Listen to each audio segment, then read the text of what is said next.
Hello viewers, welcome to বুলি cooking program. আশা করি আপনারা সবাই ভালো আছেন। এই দেখুন, আজকে আবার আমি চলে এসেছি একটা রেসিপি নিয়ে। রেসিপিটা হচ্ছে কচুরলতি। এটা কিন্তু আমি করব খুব সহজ পদ্ধতিতে। আর কিভাবে করব আপনারা ভিডিওটা না টেনে সম্পূর্ণ দেখতে থাকুন, দেখলে আশা করি ভালো লাগবে। প্রথমে আমি এই লতিগুলো বেছে নেব।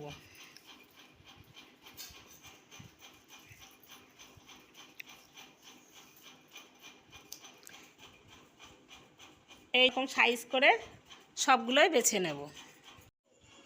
এই দেখুন, কচুরলতিগুলো সব বাছা হয়ে গিয়েছে। এখন আমি এইগুলো ধুয়ে নেব। এই দেখুন, কচুরলতিটা ভালো করে ধুয়ে নিয়ে এসেছি। এই যে আমি আলু কেটে নিয়েছি, আলু দিয়ে কচুরলতি করবো। আর এই যে চিংড়ি মাছটাও আমি ধুয়ে নিয়েছি। প্রথমে আমি চিংড়ি মাছটা ধুয়ে নেব, ভেজে নেব। এই যে তেলটা আমি দিয়ে দিয়েছি, এখন আমি চিংড়ি মাছটা দিয়ে দেবো।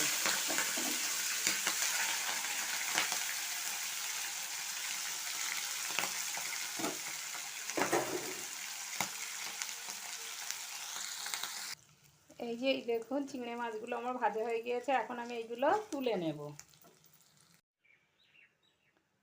এই দেখুন, মাছটা আমি তুলে নিয়েছি। তুলে নিয়ে এখন ওই তেলেই এই যে একটু গোটা জিরে দিয়ে দিলাম প্রথমে। দিয়ে এই যে পেঁয়াজ কুচি,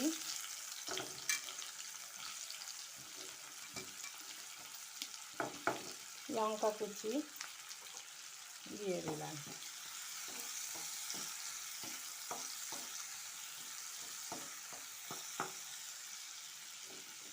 দিয়ে এখন আমি এই যে রসুন আর আদা দিয়ে দিলাম।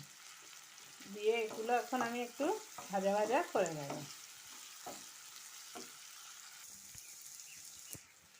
এই দেখুন, মশলাটা আমার প্রায় কষানো হয়ে গিয়েছে। আর এই কচুরলতিটা কিন্তু আমি এই যে একটু লবণ জলে ফুটিয়ে নেব। বেশি সিদ্ধ করব না, মানে হালকা সিদ্ধ করে নেব। কারণ অনেক সময় এই কচুরলতি হয়তো গাল ধরে, কিন্তু এইভাবে লবণ জলে একটু ফুটিয়ে নিলে কি হয়, তাহলে এই গালটা আর ধরে না। এই জন্য আমি শুধু লবণ জলে একটু ফুটিয়ে নেব। আর এই যে মশলাটাও আমার হয়ে গিয়েছে, এখন আমি এতে আলুটা দিয়ে দেব। কারণ কচুরলতি বেশিক্ষণ লাগে না, তাড়াতাড়ি হয়ে যায়। সেই জন্য আমি আলুটা আগে একটু কষিয়ে নেব মশলার সঙ্গে।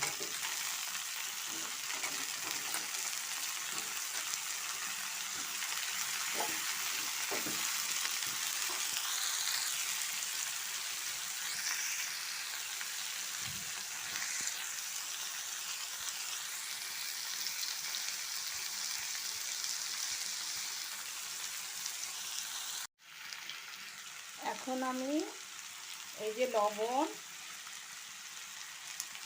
হলুদ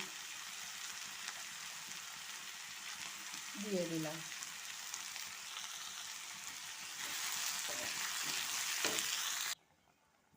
এই দেখুন, জলটা আমার ফুটে উঠেছে। এখন আমি এটা ঢেলে নেব। এটা আমি বেশিক্ষণ ফোটাবো না, এইরকম সবে ফুটে উঠলেই এটা নামিয়ে নিতে হবে। এই দেখুন, আলুটাও আমার একটু হয়ে গিয়েছে। এখন আমি এই যে কচুরলতিটা দিয়ে দেব। কচুরলতি আর এই চিংড়ি মাছটাও দিয়ে দেব।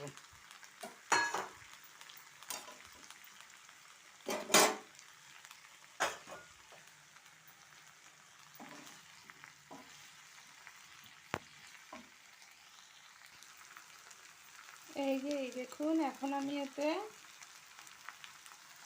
জিরের গুঁড়ো আর ধনে গুঁড়ো দিয়ে দিলাম।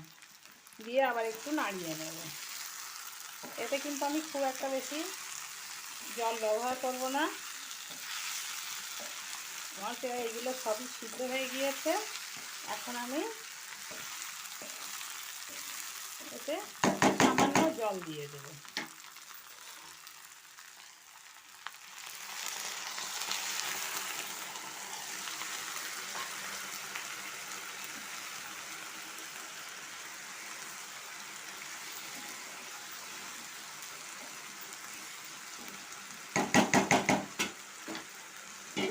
এই যে ঢাকনা দিয়ে ঢেকে কিছুক্ষণের জন্য রেখে দেব। ব্যাস এই দেখুন হয়ে গিয়েছে আমার কচুরলতি। এখন আমি এটা নামিয়ে নেব।